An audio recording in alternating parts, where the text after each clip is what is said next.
the frets removed, we have the ideal opportunity to sand the fingerboard, which at the moment is rough and inlays are visible to the fingers. I've checked the board radius and it's as close to the 12-inch radius of this radius block as we can possibly get, so I'm going to use this to make sure we conform to the shape.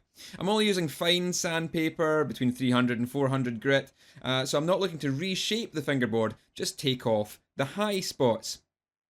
The interesting thing is, even after smoothing out the high spots like this, we still find that the sandpaper is not touching the board in places.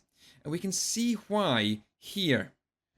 Fingernails have dented the wood where common chords are often played, creating low points at various places. Now, it's not vitally important that I fix this, however, as they aren't causing any real issue with the guitar's ability to shred. What I am going to do is I'm going to sand all those scallops smooth again to ensure that they are the same smoothness as the rest of the fingerboard. I'm using my fingers to do this and they will conform to the shape of the scallops and the board, so as long as I don't apply too much pressure, I'm not going to change anything about the shape of the board this way. Before going on to fretting, I'm going to give the board a couple of coats of tung oil to keep it looking and feeling nice and lovely. Tung oil creates a waterproof finish that can be either matte or satin, depending on how many coats we apply or how much polishing we do between the coats. Tung oil is a lovely thing because it's a nice natural oil product. It's not synthetic or caustic or corrosive or any of those horrible bad things. It'll do nice things to the wood. And it's even safe to finish surfaces that will eventually come into contact with food, such as chopping boards or kitchen countertops. On to the refretting process then. Fret wire comes in lengths like this, usually if you buy it in bulk. The wire is currently straight, and it takes between 2 and 3 lengths like this to fret an entire neck. The wire consists of the hemispherical fret, which we all know and love, and the protruding tang, which grips into the slots on the fretboard. We have to bend this fret wire to match the radius of the fingerboard. In fact, we want the wire to have a tighter radius than the fingerboard, but we'll get to why that is in a minute. Gripping the tang with the fret cutters, I can bend the wire a little, move the clippers up, and bend a little more. This process has to be in small increments like this in order to ensure that the curve is uniform. Too many big steps, and we start to see angled bends rather than flowing curves. This can be done with some specialist tools quite quickly, but I don't bend fret wire often enough to merit such devices, so I do it by hand, which is equally as effective, if a little more time consuming. Now comes the time to cut each of these frets to size, so I'm going to measure each section against the fretboard where the fret slots are.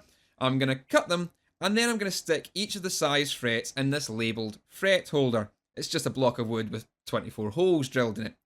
Fretboards get wider as they reach towards the higher frets, so it's important to measure and make sure you get all the frets in the right order.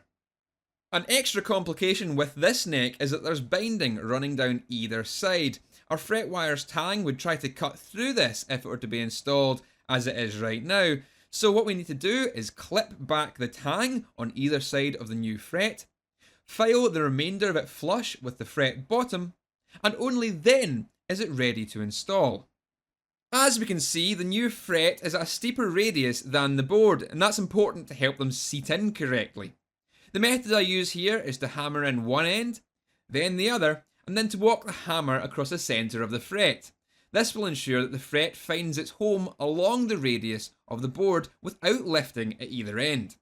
We obviously also want to tidy up the sharp protruding ends as well. Now this is just a little note to self and to preemptively address everything that you guys are inevitably going to complain about. In my eagerness to film all this stuff, I forgot the very important process of clamping down the neck to the workbench before starting putting the frets in with the hammer. You can see when I'm hitting in frets, the fret is moving. This is exceptionally bad practice, I'm very naughty, and I won't do it again.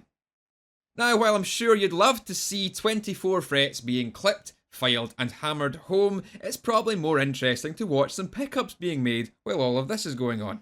The Hurricane's original pickups were a bit mince. The single coils were interesting though because they were oversized and they were tapped, meaning that they were wound to a certain resistance, tapped off at that point, and then were wound even further to give them a second, higher resistance setting. I was tempted at first to replicate this dual single coil setting, but then I thought of something else. This is one of the pickups that will eventually find its way into the Hurricane. It looks like a single coil, but it isn't. It's actually a humbucker. A humbucker works by having two coils side by side with a U-shaped magnetic field connecting them. We can see that from the way a humbucker deflects a compass. One coil is south and the other is north. However, if we straighten out this U-shaped magnetic field, then we can stack the coils one on top of each other. Here we still have two coils, one magnetically north and one magnetically south, but we do it with only one set of pole pieces. This allows us to get extremely close to the output and performance of a full humbucker, but in a much smaller size. This red bobbin was for a customer who was looking for a similar set of pickups, and you can see those pickups demonstrated in this video here. Mounting the bobbin onto the winder will populate the bottom coil first. I'm using 43 gauge wire for this. The copper wire is exceptionally thin and delicate, finer than a human hair in fact, so I must be very careful when winding pickups not to snap the wire halfway through the pickup. This is a hand winder that I built for myself, initially to wind inductors for wah pedals, but now I use it all the time for pickups. It consists of a wooden jig which holds a hand drill. I've got a guide to lead the copper onto the bobbin, and a rudimentary counter which utilises a neodymium magnet and a reed switch to increment the counter on a cheap pocket calculator. This works remarkably well as long as I don't wind too fast. There is a limit to the resolution of the reed switch. If the magnet passes by too quickly, it can miss counts, so I've got to make sure that my winding is slow and consistent. There are many better solutions than this, but this works and it's therapeutic, and I quite enjoy having the full control over the winder. I'll probably upgrade to a better winder once I start making pickups more often than I am right now. I'll leave you with this completed bobbin. We'll talk more about pickup winding and pickup theory next time, but for now, keep it loud, and I'll see you later.